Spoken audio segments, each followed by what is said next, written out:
আল্লাহ পাক বলেন আমি এক ফোঁটা নাপাক পানি দিয়া তোমার মায়ের রেহেমের ভিতরে নাপাক পানিটারে 40 দিন করে মন্থন করাইলাম, মেহনত করাইলাম পানির মধ্যে। নাপাক পানিটারে 40 দিন মেহনত করাবার পর এটার একটা আকৃতির পরিবর্তন আসলো। আবার 40 দিন ফেরেশতার মেহনতের মাধ্যমে আবার রক্ত বানাইলাম। 40 দিনের মেহনতের মাধ্যমে আমি আল্লাহ গোশত বানাইলাম, হাড্ডি বানাইলাম, অঙ্গ প্রত্যঙ্গ দিলাম। এভাবে 40 দিন করিয়া আমি আল্লাহ তোমার দেহ গঠন করলাম। আর আমি আল্লাহর কুদরতি হাত দিয়ে তোমার সুন্দর চেহারাটা বানায় দিলাম। সারা দুনিয়ার মানুষের এক জায়গায় জমা কর, তাকায় দেখ একজনের চেহারার সাথে আর একজনের চেহারার কোনো মিল নাই।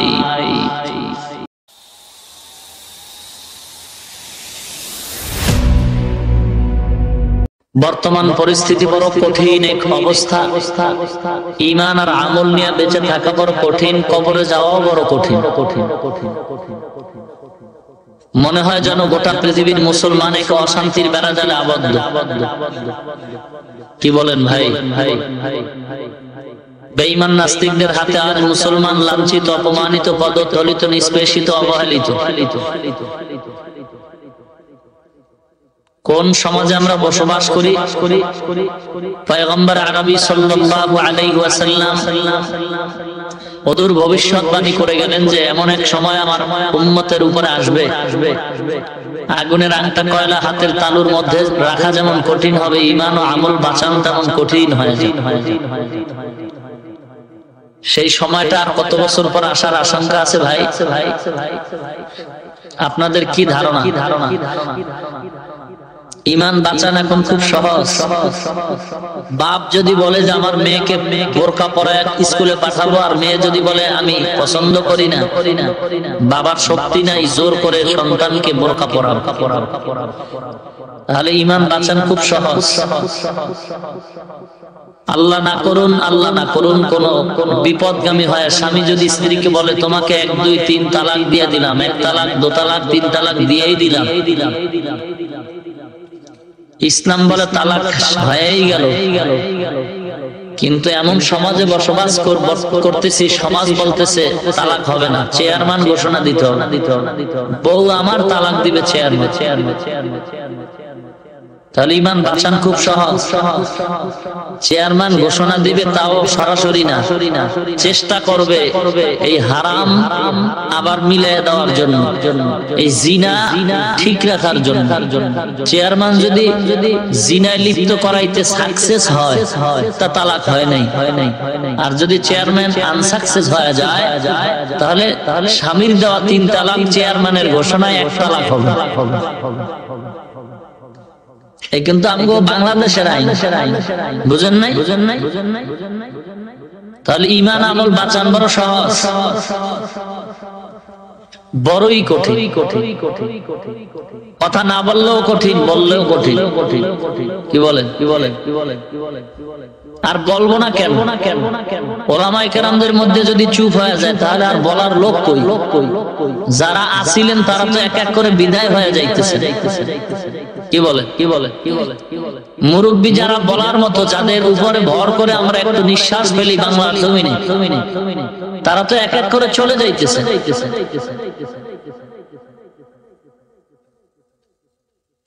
বাংলার এক বাপ ফজলুল হক আমিনী রহমাতুল্লাহি আলাইহি চলে গেলেন। চরমনার জমিনের এক বাপ সৈয়দ ফজলুল করিম রহমাতুল্লাহি আলাইহি চলে গেলেন। আছেন হাটহাজারীর হযরত, তাও তো অসুস্থ অবস্থায়। কখনকার ডাক এসে যাবে বলা যায় না। মাগরিবের নামাজ পড়ে বুখারী শরীফের ক্লাস করাচ্ছিলেন। এক ছাত্রের জানাজাও পড়ালেন, কিন্তু তিনি নিজে জানতেন না যে পরের দিন ঈদগাহে তার জানাজা রেডি হয়ে আছে। এক কঠিন পরিস্থিতির মধ্যে আমরা চলতেছি। এমত অবস্থায় যদি আমাদের ঈমান ও আমলকে মজবুত করে বাঁচতে হয় আর মরতে হয়, তাহলে সময় কিন্তু বেশি বাকি নাই। খুব দ্রুত বিচক্ষণ আল্লাহওয়ালার সাথে সম্পর্ক করা উচিত। আল্লাহ ওয়ালা পীর মাশায়েখদের সাথে সম্পর্ক সোহবত না করে ঈমান আমল নিয়ে কবরে যাওয়ার বিকল্প কোন পথ বর্তমান এই সমাজে নাই। কথাটা ক্লিয়ার বোঝার চেষ্টা করি আরো। আল্লাহ ওয়ালা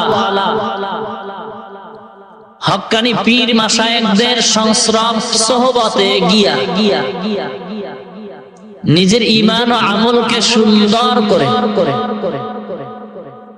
কবরে যেতে হবে, এর বিকল্প কোন পথ আমাদের সামনে খোলা নাই।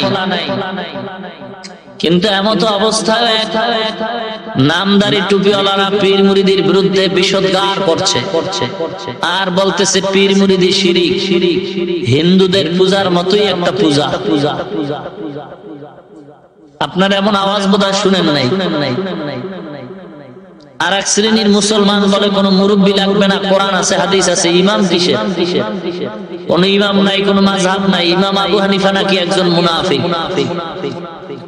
আরো জোরে বলুন। এজন্য ভাই কেউ আমাদের আপন না, দল মত নির্বিশেষে এক আল্লাহর গোলাম আখিরি নবীর উম্মত হিসেবে আমাদের সমাজে কাজ করতে হবে। কে কোন দল করে জানার কোনো প্রয়োজন, কে কোন পীরের মুরিদ জানারও প্রয়োজন নাই। এতটুকু জানতে হবে নবীজির উম্মত কিনা, নবীজি উম্মত কিনা এটাও জানার দরকার। যে বলবে আমি আখিরি নবীর উম্মত তারাই আমাদের আপন, যে বলবে আমরা আখিরি নবীর উম্মত না তারা আমাদের চিরন্তন দুশমন। ঠিক কিনা? আমলের ত্রুটি কম বেশি সকলের মধ্যেই আছে। বলবেন আমি 5 ওয়াক্ত নামাজ পড়ি, আমি তো খুব ভালো মানুষ, আমি খুব হক, নিজে নিজে খুব অহংকার। 5 ওয়াক্ত নামাজি যারা আছেন, আমি যদি জিজ্ঞাসা করি আপনার নামাজ কবুল হয়েছে কিনা, গ্যারান্টি কার্ড দেন, পারবো কেউ?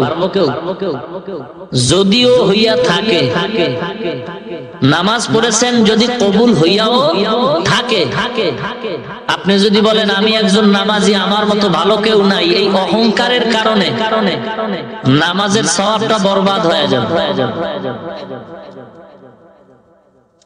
আর একজন নামাজ পড়ার সুযোগ পায় না, কিন্তু অন্তরে খুব জ্বালাতন, নামাজ পড়া দরকার। আপনি তো 5 ওয়াক্ত নামাজ বাদ দেন না, আর একটা লোক নামাজেই যায় না। ওই লোকটা যদি হঠাৎ ওয়াজের প্যান্ডেলে বসে, আল্লাহ ওয়ালাদের মজলিসে বসে খাঁটি তওবা করে আল্লাহকে ডাক দেয়, আপনার চেয়ে ওই ব্যক্তির দাম আল্লাহর কাছে অনেক বেড়ে যাবে। আল্লাহ আমাদেরকে অনর্থক দুনিয়াতে পাঠান নাই ভোগ বিলাস আরাম আয়েশে স্বাচ্ছন্দ্যে জীবন কাটাবো, এজন্য আল্লাহ আমাদের পাঠান নাই। অনর্থক না, আল্লাহ যে আমাদেরকে এত সুন্দর করে বানাইছেন, অবয়ব সুরাত দিয়া, যেই সুন্দর আল্লাহ কাউকেই বানান নাই। ওয়াত্তিন ওয়াজ্জাইতুন ওয়াতুরি সিনিন ওয়াহাদাল বালাদিল আমিন লাকাদ খালাকনাল ইনসানা ফি আহসানি। মানুষকে আল্লাহ পাক এত সুন্দর করে বানাইছেন, এমন সুন্দর আর কিছুই আল্লাহ তৈরি করেন নাই। কেন এত সুন্দর করে বানাইলেন? হে মানুষ, তোমরা কি ভেবেছো আফা হাসিবতুম আন্নামা খালাকনাকুম আবাসা ওয়া আন্নাকুম ইলাইনা লা তুরজাউন। হে আদম সন্তান, তোমরা কি ভেবেছো আমি আল্লাহ তোমাদেরকে অনর্থক দুনিয়াতে বানাইলাম? না না, তোমরা কি এটাও ভেবেছো আমি আল্লাহর আদালতে তোমাদের আর আসতে হবে না? দুনিয়ার কোন মানুষ যদি কোনো কাজ করে উদ্দেশ্য ছাড়া করে না, উদ্দেশ্য ছাড়া কাজ যে করে তারে পাগল বলে অবহিত করে, পরিচয় লাভ করে। এক বান্দা রাস্তার মাথায় দৌড়ায়, ও মাথায় দৌড়ায়, বাজারের এক মাথায় যায় আর এক মাথায় খালি দৌড়াইতে আছে, মাঝে মাঝে হাসে, মাঝে মাঝে কান্না করে। কি ব্যাপার, লোকটা এমন কেন করে? লোকটা আসলে পাগল। পাগলে এমন কেন করে? কয় তার কোনো উদ্দেশ্য নাই। যারা পাগল না তাদের প্রত্যেকটা কাজের উদ্দেশ্য আছে। আল্লাহ পাক বলেন, হে মানুষ, আমি আল্লাহ তোমাদেরকে অনর্থক দুনিয়ায় বানাই নাই। আমি আল্লাহ কেন বানাইছি জানো? মহান এক উদ্দেশ্য সামনে রেখে বানাইলাম। দুনিয়ার জগতে গিয়া শুধু খাইবা, ঘুমাইবা, বাজার করবা, আনন্দ করবে জন্য নয়। আমি আল্লাহ কেন বানাইছি জানো? মা খালাকুতুল জিন্না ওয়াল ইনসা ইল্লা লিয়াবুদুন।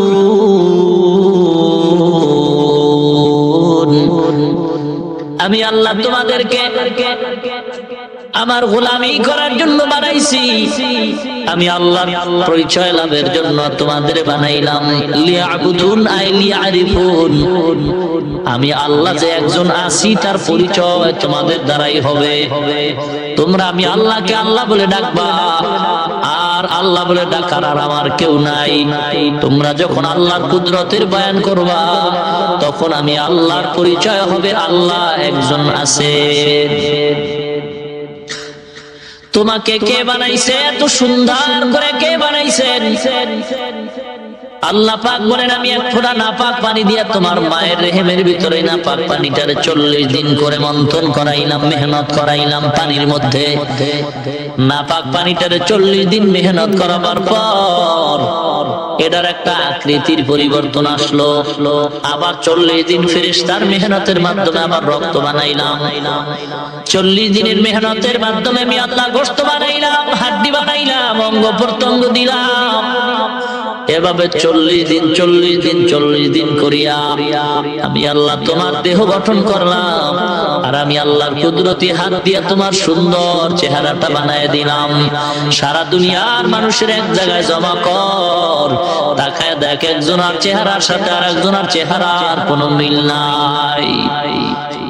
বাজারে গিয়ে পেছন দিয়া ডাক দিছো, চাচা দাঁড়াও। তাকায় কয়, কে?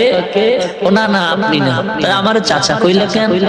কয় মনে হয় আমার চাচার মত, অমুকরে অমুকের মতো দেখা যায়। কেমনে? কয় চেহারাটা ওই রকম মনে হয়। যদি বলি তো আঙ্গুল দিয়ে ধরিয়া দেখাও তো অমুকের চেহারার সাথে এই ব্যক্তির চেহারার কোন দিক দিয়ে মিল আছে? পারবে দেখাইতে? সম্ভব? চোখের দেখায় বোঝা যায় অমুকে অমুকের মতো, কিন্তু ধরে দেখানোর মতো কোন সুযোগ কেন নাই? এটা আল্লাহর কুদরত। ধৈর্য দেখা যায় না, অনুভব করা যায়। কি করা যায়? অনুভব করা যায়। কেন? বলে আল্লাহ এখানে নিহিত আছেন। আল্লাহ দেখা যায় না, অনুভব করা যায়। অমুকের চেহারাটা অমুকের চেহারার মতো, ধরে দেখাও। কয় দেখানো যায় না। এখানে আমার আল্লাহর কুদরত নিহিত। এত সুন্দর করে বানাইলেন, কে বানাইলেন? জোরে বলে, মহাব্বতে বলুন। হে আল্লাহর গোলাম, 40 দিনের মেহনতের মাধ্যমে আল্লাহ পাক আমাকে মায়ের গর্ভে সুন্দর করে বানাইছেন। 40কে চিল্লা বলা হয়। কি বলা হয়? আরো জোরে কর। প্রত্যেকটা আদম সন্তান মায়ের গর্ভে 7টা চিল্লা দিয়া দুনিয়ার জগতে আসছে। কয় চিল্লা? যদি কোনো মুসলমান বলে চিল্লা দিলে জান্নাত পাওয়া যাবে না, আদম সন্তান হিসাবে তুমিও তো চিল্লা দিয়েছো মায়ের গর্ভে, বলো তুমি কোথায় যাইবা? দুনিয়ার জগতের চিল্লা তুমি পছন্দ করো না, চিল্লা দিয়ে আল্লাহ পাওয়া যায় না। এ বাবা, দুনিয়ার জগতে চিল্লা দিয়ে তো কেউ বেনামাজি হয় নাই, চিল্লা দিয়ে তো কেউ বেপরদাওয়ালা হয় নাই, চিল্লা দেওয়ার কারণে তো কেউ দাড়ি কামায় নাই, চিল্লা দেওয়ার কারণে তো কেউ বেপরদায় বিভিন্ন মার্কেট করে নাই, বরং চিল্লা দেওয়ার কারণে দাড়ি ছিল না দাড়ি উঠছে, চিল্লা দেওয়ার কারণে আগে পর্দা করতো না এখন পর্দা করে, চিল্লা দেওয়ার কারণে আগে হালাল খাইতো না এখন হালাল খায়। এ মুসলমান ইমানদার, কি ব্যাপার? মায়ের গর্ভে আল্লাহ পাক আদম সন্তানকে চিল্লা দিছেন, সাত চিল্লা দেওয়ার পর দুনিয়ার জগতে আল্লাহ মানুষ বানাইছেন, পাঠাইছেন। মায়ের গর্ভে চিল্লা দেওয়ার মাধ্যমে দৈহিক দেহের উন্নতি লাভ হয়, আর দুনিয়ার জগতে আল্লাহর পথে চিল্লা দিলে আধ্যাত্মিক জগতের লাভবান হওয়া যায়। মায়ের গর্ভের চিল্লায় দেহের উন্নতি হয়, আর দুনিয়ার জগতে আল্লাহর পথে চিল্লার মাধ্যমে আধ্যাত্মিক জগতের উন্নতি হয়। চিল্লা দিয়ে যদি মানুষটা বেপরদাওয়ালা হইতো, সুদখোর হইতো, অন্যায় লিপ্ত হইতো, তখন চিল্লাটাকে খারাপ বলা যায়। একটা মানুষ অন্যায় করে, একটা ওসিলা সে অন্যায় থেকে ফিরলো, তাহলে ওসিলাটাকে তো খারাপ বলার কোনো সুযোগ, যে বলবে খারাপ আসলে মূলত তিনি খারাপ। ঠিক কিনা? আজকে তো আমরা সব ভাগ করে ফেলছি। ইসলামটারে ভাগ কইরা ওই অন্ধ মানুষ তিনজন গেছে হাতি দেখতে। হাতি চিনেন তো? হাতি তো অন্ধ আর হাতি কি দেখবে? একটা পা ধরে বলে হাতি তো একটা খাম্বার মতো, আর এক অন্ধ সুর হাতি ধরে বলে হাতি তো একটা রশির মতো, আর একটা বডি ধরে একটা ঘরের মতো। বুঝেন না কথা? হাতি কি একটা খাম্বার মতো নাকি একটা রশির মতো? তো চোখওয়ালা কয় ভাই তোমরা হাতি যে বলো খাম্বার মতো, ঘরের মতো, রশির মতো, তোমাদের তিনটা কথার সমন্বয় একটা হাতি। কিন্তু ভিন্ন ভিন্ন প্রশংসায় সংজ্ঞায় হাতি না। হাতির একটা অংশ জিহাদ, ইসলামের একটা অংশ। আধ্যাত্মিক জগতের খেদমত ইসলামের একটা অংশ। পীর মুরিদি খেদমত, কিতাবাতি মাদ্রাসার ইসলামের একটা অংশ। সবগুলি মিলে ইসলাম, সবগুলি মিলে। কিন্তু কেউ ভাবে জিহাদের মাধ্যমে তো জান্নাতের টিকিট আমরা খরিদ করে ফেললাম, বাস আমরা জান্নাতি, আর কিচ্ছু করার দরকার নাই। কেউ ভাবে আমরা খানকায় বসে তাসবিহ টানার খেলায় জান্নাত তো রিজার্ভ হয়ে গেল, আর কোন দুনিয়ার খোঁজ নেওয়ার দরকার নাই। ধারণাটা সম্পূর্ণ ভুল। আমি জিহাদ করি, এটা ইসলামের একটা খেদমত। কিন্তু পীর মুরিদি যারা করে এদেরকে খারাপ বলার সুযোগ আছে নাকি? হ্যাঁ, যারা বলবে পীর মুরিদি খারাপ, কসম আল্লাহর তারাই খারাপ। খুব সাবধান। হ্যাঁ, পীরের নামে যত ভণ্ডামি আছে সেটা ভিন্ন কথা, কিন্তু একচাটিয়া ভাবে কথা বলা কোন রকমই মুমিনের পরিচয় না। আর মুমিনের কোন কথা এমন হতে পারবে না যে কথা থেকে হিংসার গন্ধ আসে। ঠিক কিনা? মুমিনের কথা এমন হতে পারবে না। আল্লাহ এত সুন্দর করে আমাকে বানাইলেন। রূহ যখন দান করলেন তখন আমার পেটে ক্ষুধার সঞ্চার হলো। নিবারণের জন্য আমার আল্লাহ নাভির থেকে নাভি দিয়ে আল্লাহ ক্ষুধা মিটালেন। জিহ্বার ভিতরে নাপাক রক্ত ঢুকালেন না। কেন? আল্লাহ বলেন এই পবিত্র মুখখানা দিয়া দুনিয়ার জগতে গিয়ে আমি আল্লাহর পবিত্র নাম উচ্চারণ করব। দুনিয়ার জগতে গিয়া তুমি কি খাইবা, তোমার কোনো টেনশন করা লাগবে না। সব ব্যবস্থা করে আমি আল্লাহ পাঠাইছি। তোমার কাজ হইলো আমি আল্লাহর গোলামি করবা, আর আমি আল্লাহর কাজ হইলো সব কিছু দিয়া তোমার পেছনে খেদমত করাবো। তোমার কোনো টেনশন নাই, রিজিকের টেনশন নাই, ঘুমানোর টেনশন নাই, সব কিছু রেডি করে পাঠাই না। দুনিয়ার জগতে গিয়া তুমি কি খাইবা, দুনিয়া তৈরি করা খানা পানি কিছুই খেতে পারবা না।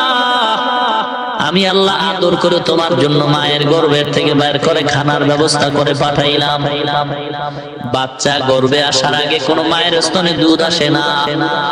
বাচ্চা যখন গর্ভধারণ হয় আস্তে আস্তে সময় আসে তখন মায়ের স্তনে দুধ আসে। দুনিয়ার মানুষ ফ্লাক্স বানায়, ফ্লাক্সের ভিতরে গরম পানি রাখে, গরম চা রাখে, গরম দুধ রাখে, 24 ঘন্টার বেশি গরম থাকে না। আমি আল্লাহ তোমার জন্য এত সুন্দর এক ফ্লাক্স বানাইছি, এমন সুন্দর এক ফ্লাক্স। দুনিয়ার ফ্লাক্সের মধ্যে গরম পানি 24 ঘন্টার বেশি গরম থাকে না। আমি আল্লাহ তোমার জন্য এত সুন্দর খানা বানাইছি। কুদরতি মায়ের স্তন ফ্লাক্স বানায় তোমার জন্য দুধের ব্যবস্থা করলাম। বেশি পাতলাও না, ঘনও না, ঠান্ডাও না, গরমও নয়, স্বাভাবিক অবস্থায় রাখলাম। 24 ঘন্টা নয়, 24 দিন না, 24 বছর না। বন্দা তুমি আমার কুদরতি ফ্লাক্সের দুধ পান করবা। 2.5 বছর পর্যন্ত তুমি মায়ের স্তনের দুধ পান করবা। 2.5 বছরে কোনোদিন 1 সেকেন্ডের জন্য আমি মাওলার বানানো কুদরতি ফ্লাক্সের দুধ কখনো ঠান্ডা হবে না। আল্লাহ আল্লাহ क्या मुबारक नाम है, अल्लाह अल्लाह आशिकों का काम है। अल्लाह अल्लाह इचे शीरी निस्तो नाम, शीरे शकर मिकुलद जानम तमाम। अल्लाह अल्लाह मिकुलद लैलो नहार, अल्लाह अल्लाह मिकुलद शम्सो कमर। या इलाही मुझसे मुझको दूर करो, ताकि देखो मुझ में तुझको एक नजर। या इलाही तू मेरा माबूद है, या इलाही तू मेरा माशूक है। मकबूल तू है, शाद है, काबिल तू बहुत है। मकबूल तू है, शाद है, काबिल तू बहुत है। आईना के मानिंदे तू नहीं, दिल तू बहुत है। आईना के मानिंदे तू नहीं, दिल तू बहुत है। मेरा सुबह गलत, शाम गलत, सब ही गलत है। अल्लाह की रहमत की सवा कुछ ही नहीं है। अल्लाह की रहमत की सवा कुछ ही नहीं है।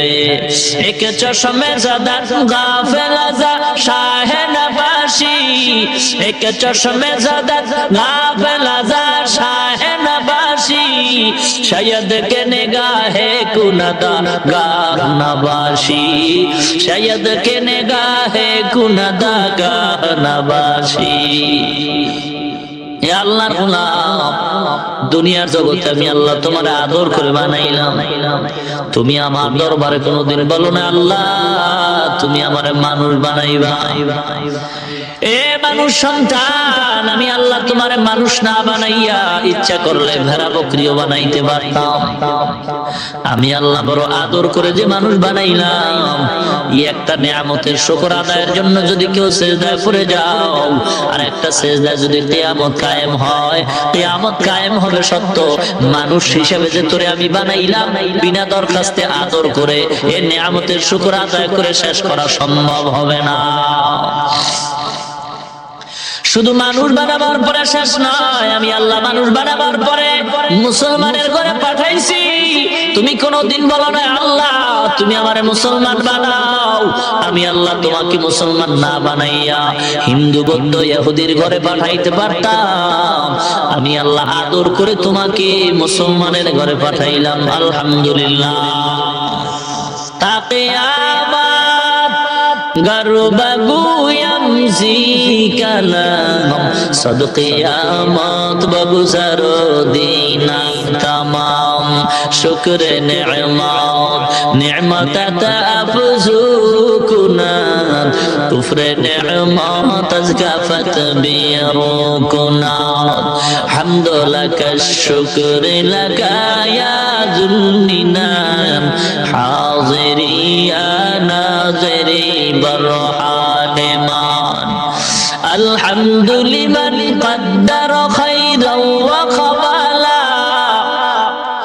আলহামদুলিমান কদ্দার খায়রান ওয়া খাবালা والشكر لمن صور حسنا وجمالا والشكر لمن صور حسنا وجمالا فرد صمد عن صفة الخلق بريء رب أزلي خلق الخلق كمالا رب أزلي خلق الخلق كمالا لا ضد ولا ند ولا حد لمولى لا ضد ولا ند ولا حد لمولى الآن كما كان ولم يلق زوالا الآن كما كان ولم يلق زوالا এ আল্লাহর গোলাম আল্লাহ পাক আমাকে মুসলমান বানাইছেন এ মুসলমান আল্লাহর দরবারে শুকর আদায় করো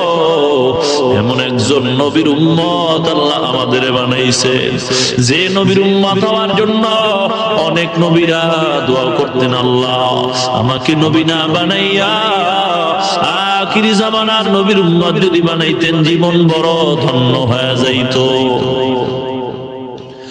কেমন নবীর উম্মত আল্লাহ বানাইছে নবীর উম্মত এমন একজন নবীর উম্মত আল্লাহ আমাদের বানাইছেন সে নবীর চেহারা মোবারকের দিকে একবার ইমানের নজর করলে সম্পূর্ণ জাহান্নামের আগুন হারাম কেমন নবীর উম্মত আল্লাহ বানাইছেন রহমাতুল লিল আলামিন রাস্তা দিয়া যখন চলতে মেঘের খণ্ড পয়গম্বরের মাথা মোবারকের উপরে ছায়া দান করত এমন একজন নবীর উম্মত আল্লাহ বানাইছেন যে আল্লাহ পাক রব্বুল আলামিন নবীদের জন্য তো পাগল পাড়া হয়ে গেছে পয়গম্বর সিজদায় পড়ে কাঁদেন আল্লাহ অন্য নবীদের হায়াত বড় লম্বা বড় হায়াতে বড় নেক আমল করেছে আল্লাহ কিন্তু আমার উম্মতের হায়াত বড় খাটো আল্লাহ অল্প হায়াতে আমার উম্মত কেন কিভাবে এত নেক আমল করবে রব্বুল আলামিন ডাক দিয়া বলেন ও পয়গম্বর আমি আল্লাহ আপনাকে তো আদর করে বানাইলাম পাঠাইলাম ওয়ালা সাউফা ইউতিকা রাব্বুকা ফাতারদা আপনি বেজার হবেন এমন কাজ আমি আল্লাহ করব না আপনার উম্মতের হায়াত যদিও কম তবে আপনার উম্মতের হায়াতে বরকত হবে অনেক বেশি একবার যদি অন্তর খুলে জবান দিয়া বলে সুবহানাল্লাহ আমি আল্লাহ কমপক্ষে 100 নেক আমলনামায় দান করে দে আপনার উম্মতের হায়াত যদিও কম বরকত অনেক বেশি আপনার উম্মত যদি ওয়াজের প্যান্ডেলে বসে কোরআনের কথা শুনবার জন্য বসার সাথে সাথেই গুনাহ মাফ আপনার উম্মতের হায়াত যদিও কম তবে বরকত বেশি আপনার উম্মতরা যদি 5 ওয়াক্ত নামাজ বা জামাত আদায় করে আমি আল্লাহ 50 ওয়াক্ত নামাজের সওয়াব আমলনামায় দান করব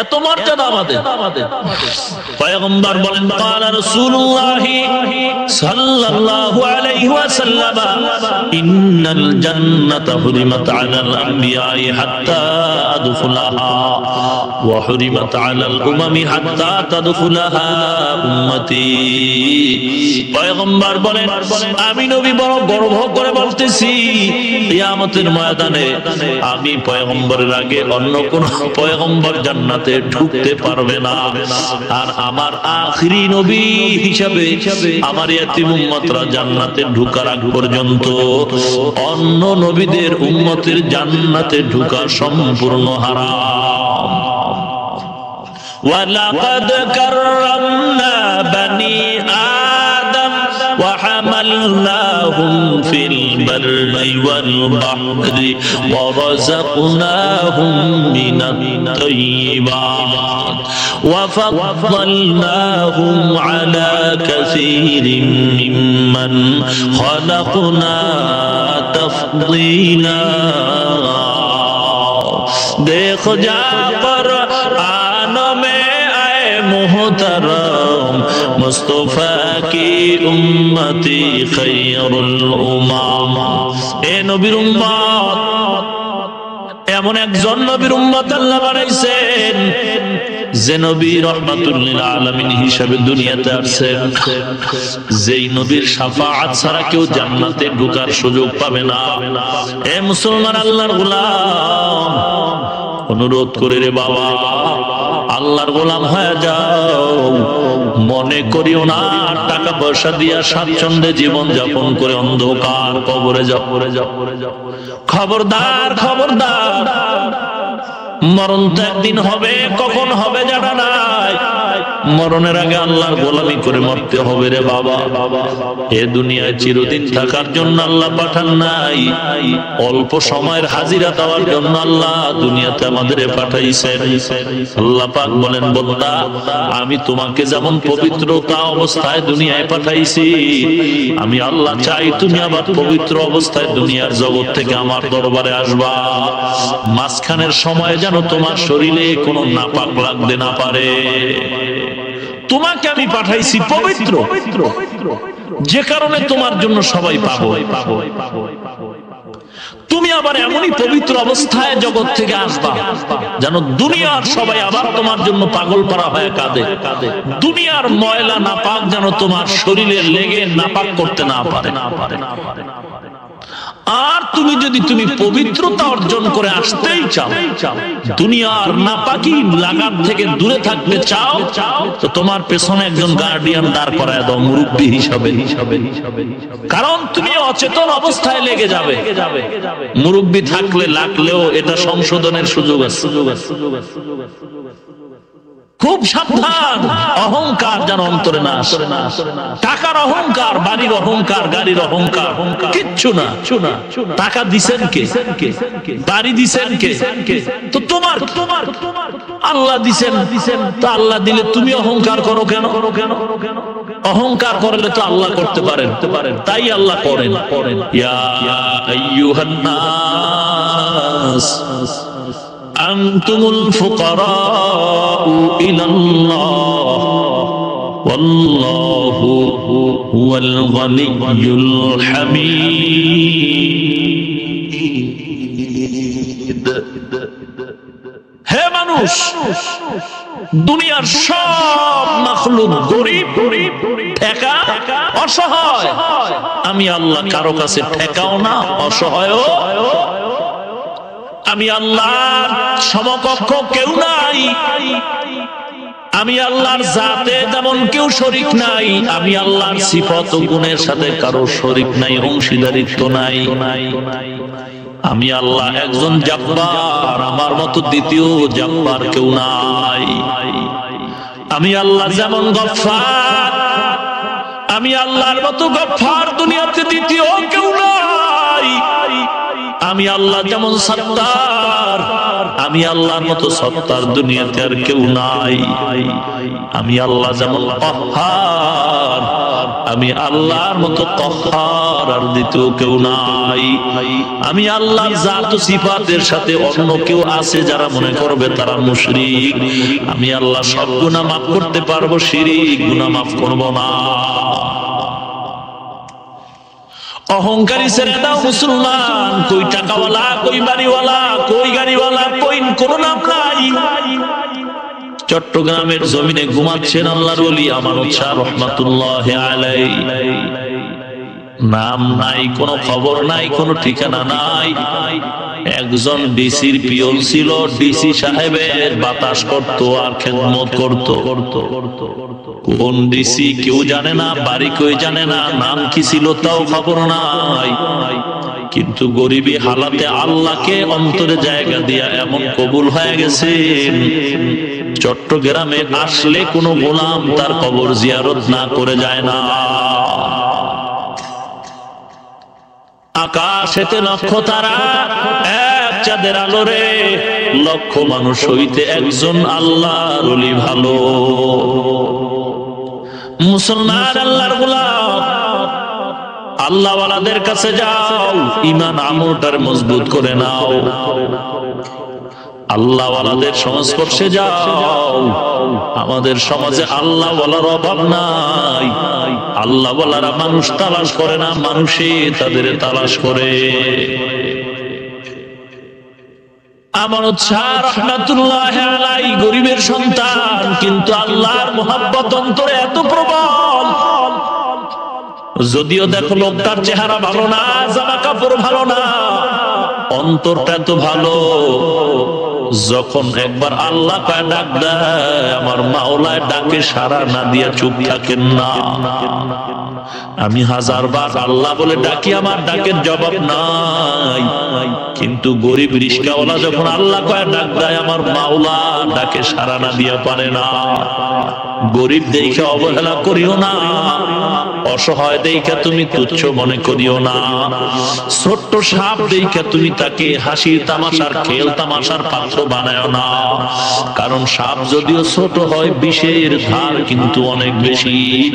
গরিব দেখে তুচ্ছ মনে করিয়া গালি দিও না, রিস্কাওয়ালা বইলা ধমক দিও না, ইমাম গরিবের সন্তান বইলা তুমি গরিব ধমক দিও না, মসজিদের মুয়াজ্জিন গরিব দেখে তুমি গোলাম বলে ডাক দিও না, হুকুমের গোলাম বানায় না। ইমামের যদিও গরিব, কিন্তু তুমি হুকুমের গোলাম বানায় না। যদিও দেখো গরিবের সন্তান, কিন্তু তার অন্তরে এমন একটা পাওয়ার আছে, ওই পাওয়ারটা যখন একটা ঘষা দিয়ে আল্লাহ কয় ডাক দেয়, একটা দোয়া কইরা দিবে, তুমি যত বড় ধনী হও, ইমামের এক ডাকে তোমার সম্পদ নষ্ট হয়ে যাবে, ক্ষমতার চেয়ারের পায়া তছনছ হয়ে যাবে। তুমি গরিব মনে কইরা ধমক দিও না। গরিবের পাওয়ার কত জানো? এ অহংকারী, এ টাকাওয়ালা, এ বাড়িওয়ালা, এ গাড়িওয়ালা, টাকার গরম দেখাও। গরিবের পাওয়ার কত জানো? তোর 500 বছর আগে জান্নাতি। এ গরিব বড় লোকের বাড়ি গাড়ি দেখে আফসোস করিও না। দুনিয়ায় 10 তলা বিল্ডিং, 5 তলা বিল্ডিং, 25 তলা বিল্ডিং যা দেখো রে বাবা, বহুতল টাওয়ার দেখতেছো, এগুলি কিচ্ছু না। জাপানের সুনামির দিকে তাকায় দেখো, সব ধ্বংস হয়ে গেছে। আমাদের দেশে কত বিল্ডিং মাটির তলে চলে গেল, ভেঙে গেল। এ আমার আল্লাহ গরিবদের জন্য এত সুন্দর বালাখানা বানাইছেন, যেই গরিবে ছোট্ট জান্নাত পাবে 10টা দুনিয়ার সমান। আফাহাসিবতুম আন্নামা খালাকনাকুম আবাসা ওয়া আন্নাকুম ইলাইনা লা তুরজাউন। এ মানুষ, এ যুবক, এ যুবক ভাই, আমিও আপনার মতো একটা যুবক সন্তান। দুটি পায়ে হাত রেখে বলে যাই রে যুবক, ওই বরিশাল, বঙ্গোপসাগর, কুয়াকাটা, আপনারা এক নদীর তীরের মানুষ, আমি আর এক সাগরের মানুষ। এ সাগরের পারের মুসলমান, পায়ে হাত ধরে বলি মিথ্যা কথা বলার জন্য আসি নাই। অহংকার করিও না, বরং আল্লাহর গোলাম হও, আল্লাহর কালামটারে সিনায় লাগাও, আল্লাহওয়ালাদের সাথে সম্পর্ক করো। খবরদার, সময় কিন্তু বেশি বাকি নাই। সকালবেলা সন্তান বিদায় হয়, মাকে বলে মা অপেক্ষায় থাকো, বাজার করে অফিস থেকে আসবো, রান্না করবা, দুজনে খাও। রান্না কি করবে? বিকাল হতে না হতে মায়ের মোবাইলে সন্তান রিং করতেছে, মা রিসিভ করছে, কানে লাগাইছে, কানের মধ্যে সন্তানের কণ্ঠে শুনে শুধু কান্নার আওয়াজ। মা ডেকে বলে, সন্তান কেন কাঁদো? সন্তান বলে, মা জীবনের দেখা শেষ, আর বুঝি দেখা হবে না। এ মা,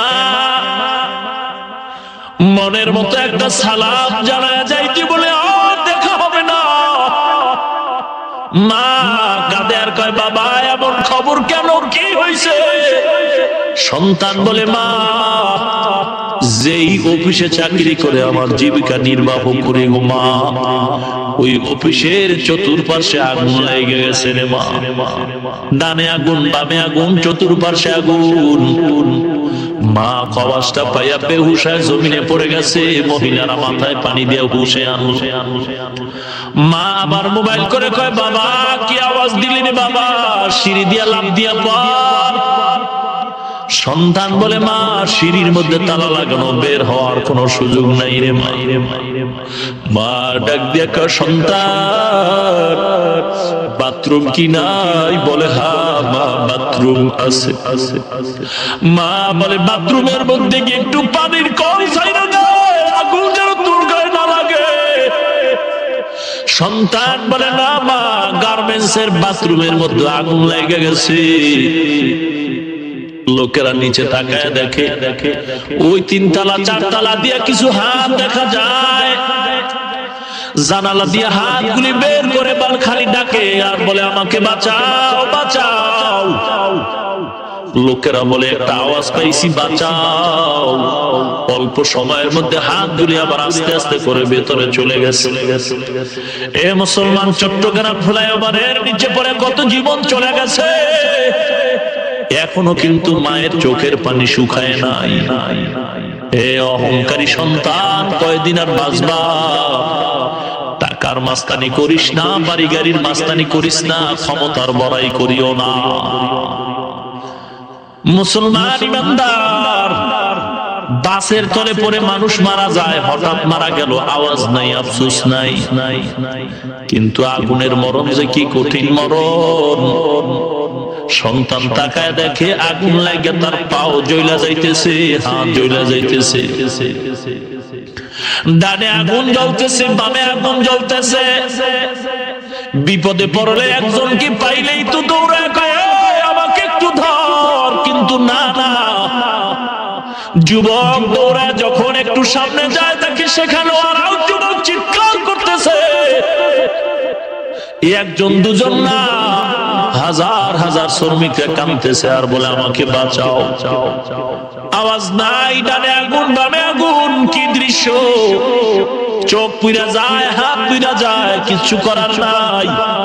অসহায়ের মতো তারা পাখির মতো ছটফট করে, গলা কাটা মুরগির মতো মারা গেল। আল্লাহর কাছে বললাম, আল্লাহ, ওরা বড় গরিব, ওরা অসহায়, দুনিয়ার আগুন দিয়ে তুমি মারছো, তোমার কুদরতি পায়ে ধরে বলি, গো আল্লাহ, এই গরিবদেরকে তুমি জাহান্নামের আগুনে আর জ্বালাইবা না। মুসলমান গো, যুবক ভাই, আমিও আপনার মতো একটা যুবক সন্তান। নাই লেখাপড়ার জীবনে কোনো সার্টিফিকেট নাই, কোনো চাকরি। কওমিয়া মাদ্রাসায় লেখাপড়া করে আপনাদের সামনে বসছি রে বাবা। অনেকে তো আবার বুঝেই না যে কওমিয়া আবার কোন জগতের হালুয়া।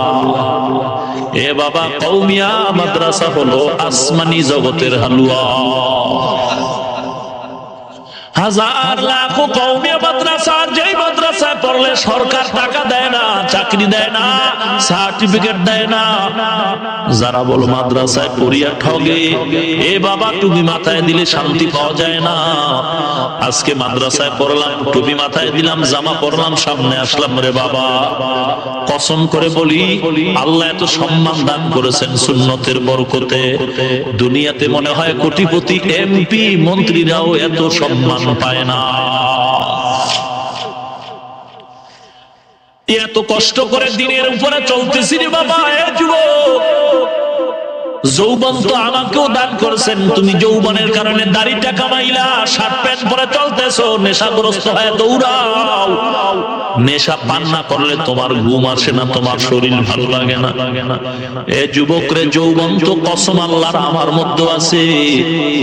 তুমি অনেক সময় বলো, একটু দেখি কেমন লাগে, ওই কেমন লাগাটাও তো আমার মধ্যে আছে। আমিও তো পারতাম মদ পান করতে, আমিও তো পারতাম জুয়া খেলতে, তাস খেলতে, আমিও তো পারতাম নেশাগ্রস্ত হয়ে ঘুরতে। কিন্তু না না, আমার মাওলার কালাম আমি পড়েছি, কবরের আযাবের কথা শুনেছি। এ মুসলমান, এ যুবক, পায়ে হাত দিয়া বলি রে যুবক ভাই, কেন টুপি মাথায় দিলাম, লম্বা জামা রাখলাম, দাড়ি রাখলাম, কই সম্মান তো কমে নাই। একটা লোক কি দেখাইতে পারবা নামাজ পড়ে না, সুদ খায়, হারাম খায়, নামাজ নাই, রোজা নাই, সুন্নাত নাই, শান্তিতে আছে?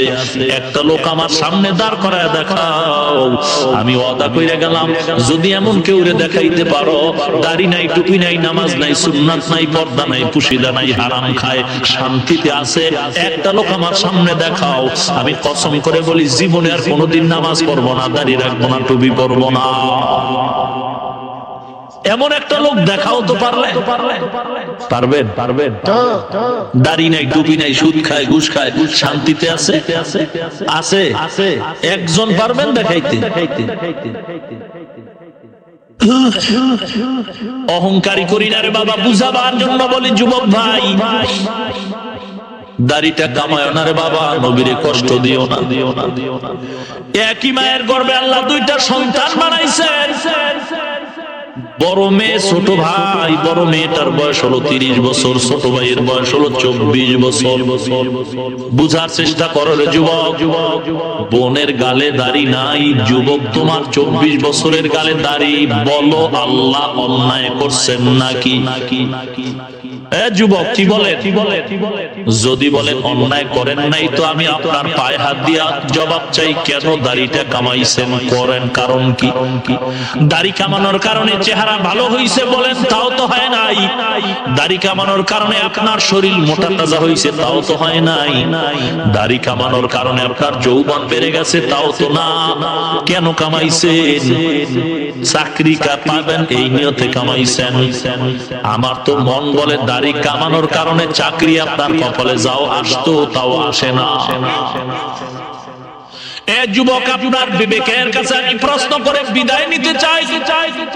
আপনার মতো যুবক দাড়িওয়ালা নামাজ পড়ে, র্যাবের চাকরি করে, পুলিশের চাকরি করে, আর্মি বিডিআরের চাকরি করে, আপনার মতো যুবক দাড়িওয়ালা OC, DC, SP, IG, magistrate, উকিল, ব্যারিস্টার, বিচারপতি, কসম করে বলবো মিথ্যা বলার দরকার নাই, আপনার মতো যুবক দাড়িওয়ালা আছে না নাই?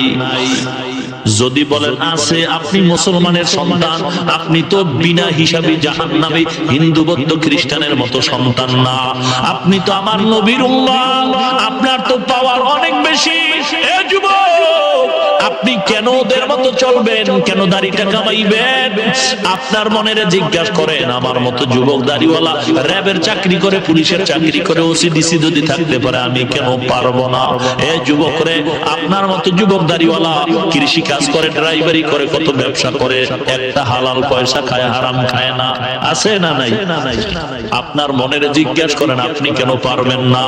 এ স্কুল, কলেজ, ভার্সিটির ছাত্ররা, তোমার মতো যুবক দাড়িওয়ালা স্কুলে পড়ে, কলেজে পড়ে, ভার্সিটিতে পড়ে, আছে না নাই? বলো তুমি কেন পারবা না? আসলে কপাল বোধহয় মন্দ হয়ে গেছে। তওবা করো, দাড়ি কামায় নবীর আর কষ্ট দিও না। বৈজ্ঞানিকরা বলে দাড়ি কামালে 3টা মুসিবত। এক নম্বরে চোখের পাওয়ার থাকে না, যৌবনের পাওয়ার থাকে না, অকালে মরণ হয়। দাড়ি কামানে ওয়ালাদের দোয়া কবুল হয় না। কি বুঝলেন? দাড়ি কামানে ওয়ালার দোয়া, তাহলে আটরশির পীর সাহেবেরটা কেমনে কবুল হইব? কি গন?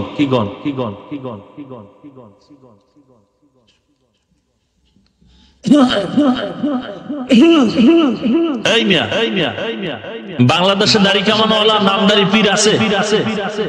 ভয় পাইতেছেন আপনারা? আছে? দাড়ি নাই, পীর আছে, তো দোয়া কবুল হইব?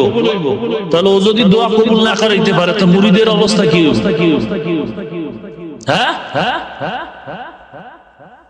মানুষ যে এত বোকা হয়ে গেল, চিন্তাই করে পাওয়া যায়। আর এক বন্ধ বাইরে হইছে, হের চেহারা নাকি চাঁদে দেখা যায়। কেসা বাটপার, চিন্তা করছেন? এর চেহারা নাকি চাঁদে দেখা যায়। দাড়ি নাই, টুপি নাই, নামাজ নাই, সুন্নতের খবর নাই, সাইনবোর্ড লাগাইছে বিশ্ব ওলি। হ্যাঁ, মাহবুবে সুবহানি, কুতবে রব্বানি, সারা শরীর মোবারকে চুলকানি। আছে না নাই? সারা শরীরে চুলকানির ব্যাখ্যা হলো ওরা নামাজ পড়ে না, নামাজের খবর পাইলেই শরীর চুলকায়। ওরা কোরআন পড়তে জানে না, কোরআনের তেলাওয়াত শুনলেই শরীর চুলকায়। ওরা পর্দা করতে জানে না, পর্দার বয়ান শুনলেই শরীর চুলকায়। কারণ ওরা মুরিদের বউলে মারেফতের সবক দেয়। আর বদমাইশে বয়ান করে কি জানেন? কিয়ামতে তো তোদেরকে জান্নাতে নিব, তো তুই আসলে হবে কি, তোর বউ নিয়ে আয়, বউরেও তো চিনতে হবে।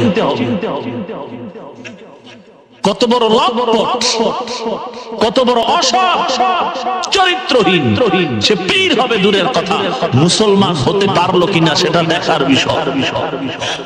ঠিক কিনা? আমিও পীরের মুরিদ, কেউ মনে করবেন না যে পীর মুরিদের বিরোধী। আমিও পীরের মুরিদ, কিন্তু পীর নামের ইহুদির দালাল যারা, এদের মুরিদ না। যেই পীরের মধ্যে কোরআনের তেলাওয়াত নাই, হাদিসের তেলাওয়াত নাই, আমলের সৌন্দর্যতা নাই, কথার দ্বারা মানুষের চোখে পানি আসে না, আমল হয় না, এ পীর নয়, এ তো শয়তান। বাংলাদেশে ভালো পীর নাই। এই ভাই তুমি মাইজবান্ডারে যাও, দেওয়ানবাগে যাও, কোনো সমস্যা নাই, যাও।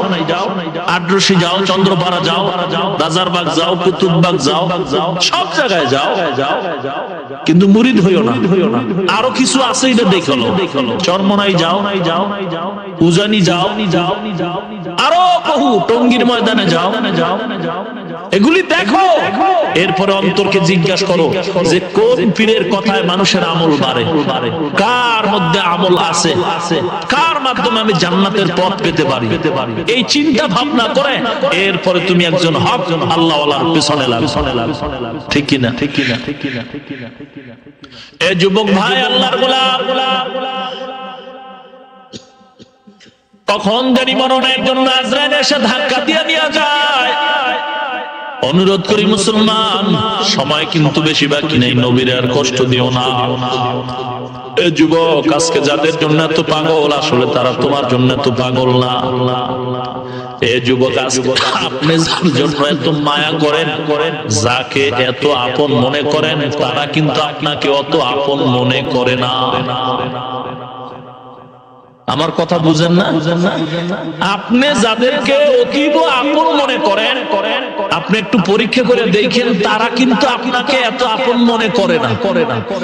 হুকুম মানা সম্পূর্ণ হারাম। আল্লাহকে বেজার করে মা বাবার কথা মানা হারাম, পীরের কথা মানা হারাম, দুনিয়ার কারো কথা মানা হারাম। এ যুবক ভাই, পায়ে হাত দিয়ে বলে যাই, অনুরোধ করি, নবীরে কষ্ট দিও না, দাড়িটা কামায়া নবীরে কষ্ট দিও না। আজকে আমার নবীরে তোমার চোখের সামনে সন্ত্রাস বলে গালি দেওয়া হয়, আমার নবীর বিভিন্ন ভাবে নবীকে কটাক্ষ করা হয়। এক বেঈমানের দলেরা বলে নবীজির দাড়ি মোবারক নাকি ছাগলের দাড়ির মতো ছিল, আর এক বেঈমানের দলেরা বলে নবীজি নাকি দুনিয়ার সবচেয়ে বড় লোভী ছিল। এ মুসলমান, ঈমান নিয়ে যদি কবরে যেতে চাও, বেঈমানরা নবীরে কষ্ট কম দেয় নাই, তুমি নবীর উম্মত হইয়া পায়ে হাত দিয়ে বলে নবীরে আর কষ্ট দিও না, দাড়িটা কামায়ও না। এ যুবক রে, মানুষ ঘুমায় গেলে তো গুনাহ হয় না, গুনাহ করার শক্তি থাকে না, কিন্তু যারা দাড়ির মধ্যে অস্ত্র লাগায় 24টা ঘন্টাই তাদের আমলনামায় গুনাহ অনবরত লিখতে থাকে। হেদায়েতের মালিক আল্লাহ, আল্লাহর কাছে তওবা করেন, আল্লাহ আমি সবচেয়ে বড় গুনাহগার, জীবনে আর কোনোদিন অন্যায় করব না।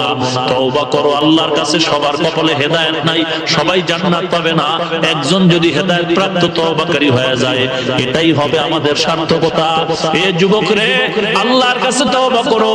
আয় আল্লাহ, জীবনে যতদিন হায়াত পাবো, রিজিকের মালিক আল্লাহ, হায়াতের মালিক আল্লাহ, সম্মানের মালিক আল্লাহ, জীবনে আল্লাহকে বেজার করে নবীর মনে কষ্ট দিয়া দাড়িটার মধ্যে আর কোনোদিন খুর লাগাবো না, দাড়িটা ছাড়বো না, কাটবো না।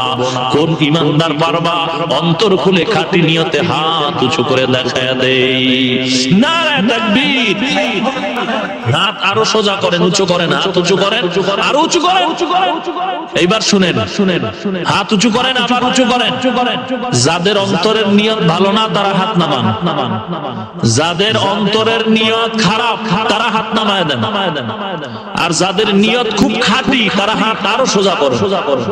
আয় আল্লাহ, যেই সময় দুনিয়ার বেঈমান নবীর সুন্নাত জবাই করার জন্য পাগল, ওই সময় এলাকার আপনার গোলামরা, নবীর উম্মতরা নবীর সুন্নাত জিন্দার জন্য ওয়াদা করতেছে। ও আল্লাহ, আপনি ওয়াদা পূরণ করার তৌফিক দান করেন।